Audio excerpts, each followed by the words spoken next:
Vitajte na kanále Klub mysliteľov, kde sa čas spomaluje a myšlienky ožívajú.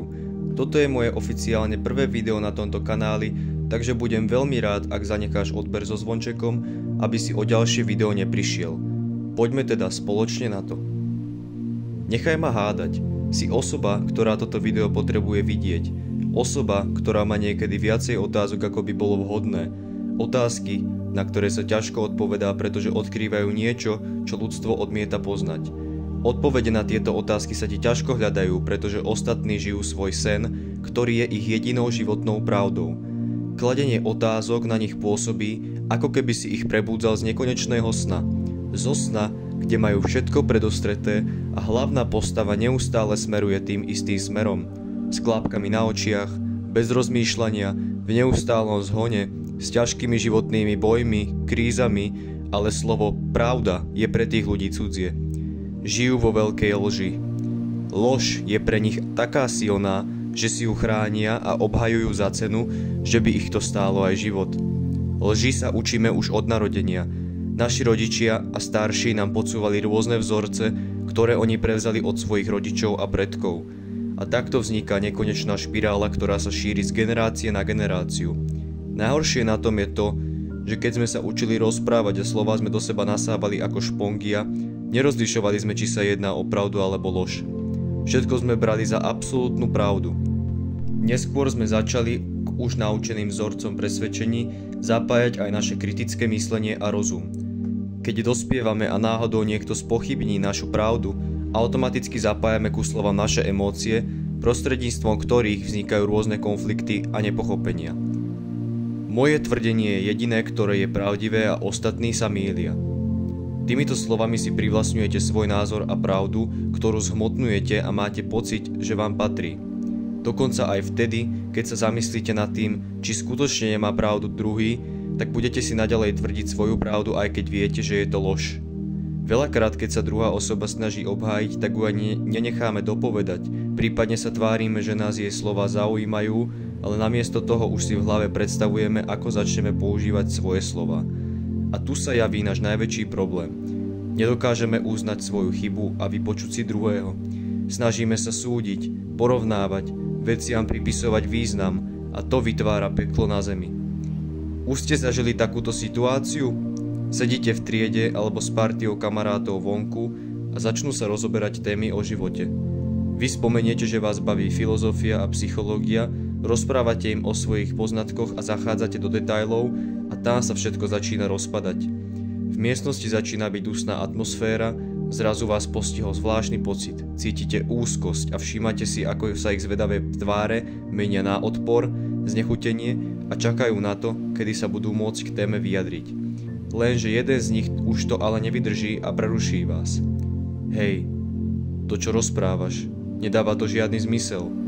Nemáš čo robiť po večeroch, tak sa zaoberáš čarodejníctvom? Alebo si súčasťou nejakej sekty? Alebo ťa sem nebodaj poslali krotitelia duchov? O malú chvíľu začnú kričať jeden cez druhého, niektorí sa smejú, iní sú rozbúrení a vy len cítite, ako vám ubúda energia, slabnete a ste stotožnení s tým, že tam nepatríte. Ľutujete toho, že ste sa im s tým zdôverili a nesiete toto bremeno so sebou všade, kam idete. Kamaráti alebo spolužiaci sa na vás pozerajú ako na nepriateľa, ohovárajú vás a úplne vás vyčlenili z kolektívu, pretože ste im povedali niečo, čo ich silné presvedčenia nedokážu akceptovať. A vás tento fakt zožiera, psychika sa vám rúti a neviete čo so sebou. A to všetko sa stalo len prostredníctvom slov, ktoré ste zo seba vypustili. Ľudia, zamyslite sa nad týmto. Filozofia a celkové duchovné sebapoznávanie je ako dar, alebo kompas, ktorý vás navedie na správnu cestu, pokiaľ ju viete používať a dobre praktizovať. Ale na druhú stránku môže sa celý tento dar premeniť na zbraň, ktorá bude použitá proti vám. A tento prípad som objasnil na predošlom príklade. Vždy si svoje slova vyberajte s rozumom a hlavne sa aj rozhodnite, komu ich chcete zdeliť. Pokaždé, keď chcete niečo povedať, si 3-krát rozmyslite, čo poviete. Slová sú symboly, prostredníctvom ktorých ľudstvo komunikuje. Vytvorili sme si ich my sami, aby sme ich používali na komunikáciu. Preto si vyberajme symboly rozumne, pripisujme im váhu, aby sme nerozprávali z brucha, ale zo svojho vlastného ja.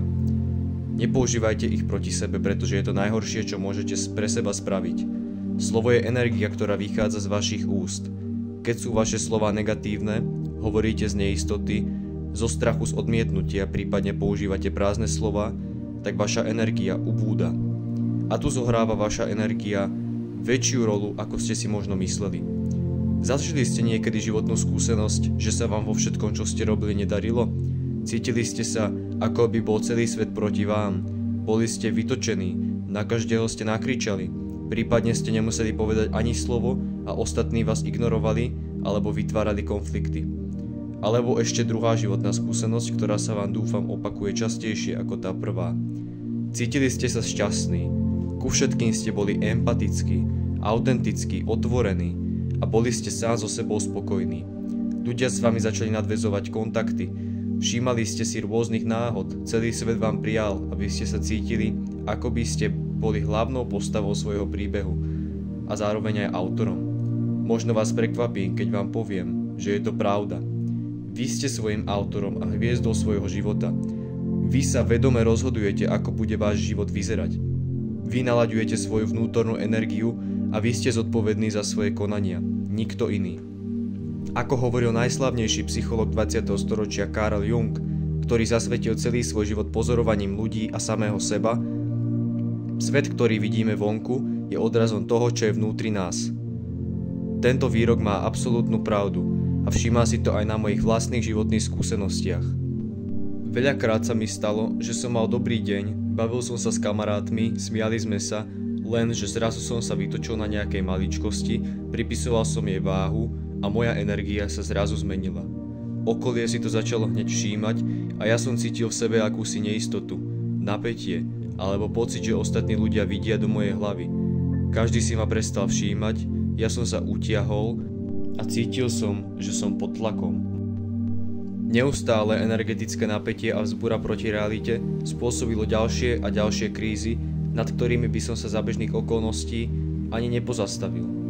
To je sila, ktorá hýbala mojim rozumom, za ktorú si môžem ja sám. Ja som sa rozhodol zanadávať si a dovoliť mojim emóciám prevziať kontrolu nado mnou. Použil som slová proti sebe.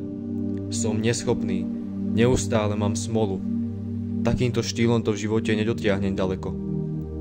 Slová sú tak povediac aj vašim nepriateľom, pretože ich stále nosíte vo svojich myšlienkach a máte tendenciu ich používať proti sebe. Odkedy ste začali rozmýšľať, vaša myseľ je neustále zaneprázdnená tým, aký životný scénar si v hlave vytvorí a aké symboly použije. Buďte si ale vedomí toho, že vaše myšlienky nie sú vy. Nemusíte im venovať vôbec žiadnu pozornosť. Môžete ich nechať len prejsť hlavou a žiť v prítomnom okamihu. Predstavte si svoju myseľ ako oblohu a myšlienky ako mraky. Vy ste tá obloha, ktorou prechádzajú mraky. Vy ako obloha máte možnosť ich pozorovať a nechať prejsť, alebo ich budete do nekonečna držať na úzde a nebudete sa ich chcieť pustiť. Zamyslite sa nad tým. Používanie slov presne je jednoduchý, ale ťažký krok k vašej osobnej slobode a vstupnou bránou k autenticite. Je taktiež jednou zo 4 dohôd od autora Dona Miguela Ruiza, ktorá inšpiruje ľudí ako mňa, alebo možno aj vás k osobnej slobode a k možnosti voľby. Ďalšie video bude zamerané na druhú dohodu, kde si povieme, prečo si netreba brať nič osobne. Toto je z dnešného videa všetko. Pokiaľ ste sa dostali až sem, tak sa vám chcem veľmi poďakovať za zhliadnutie videa. Ak sa vám toto video páčilo, môžete mi zanechať like, prípadne aj komentár, ak chcete prispieť svojim jedinečným názorom. Budem sa na vás tešiť na budúce.